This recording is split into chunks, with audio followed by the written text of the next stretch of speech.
Mona, every single election, you've been around politics a great deal. Probably a lot of people in this audience have been around politics a great deal.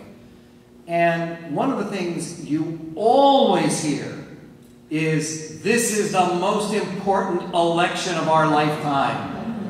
Now, they can't all be right. They can't be telling the truth. I worked for a candidate, a Democratic U.S. Senate candidate, as a speechwriter a very long time ago, almost 40 years ago.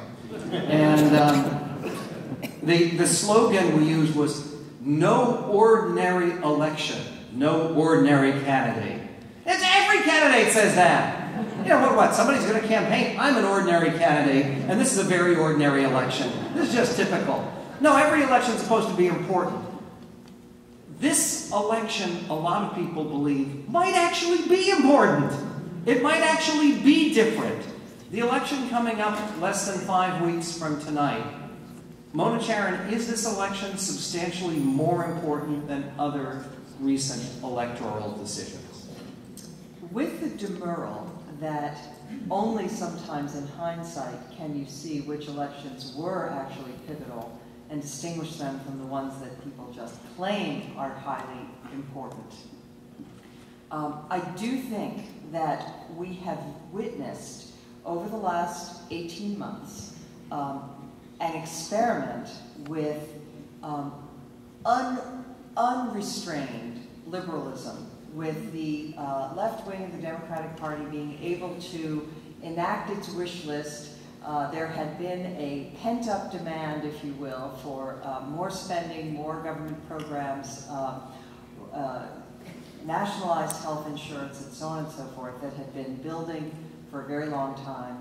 The Democrats achieved their majorities, and they have enacted.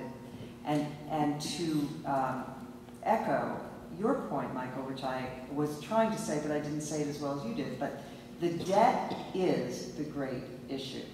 The American people are responding to what they perceive to be a threat to their very futures, to their children's expectation. Now, record numbers of Americans are saying that they do not expect their children to have as good a life as they had.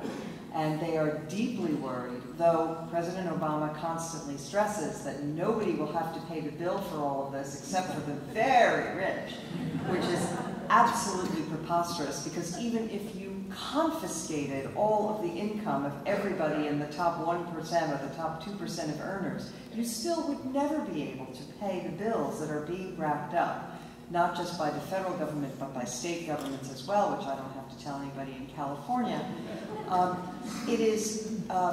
So we are faced with an emergency about whether we can get this kind of runaway government, runaway promises, and runaway debt under control.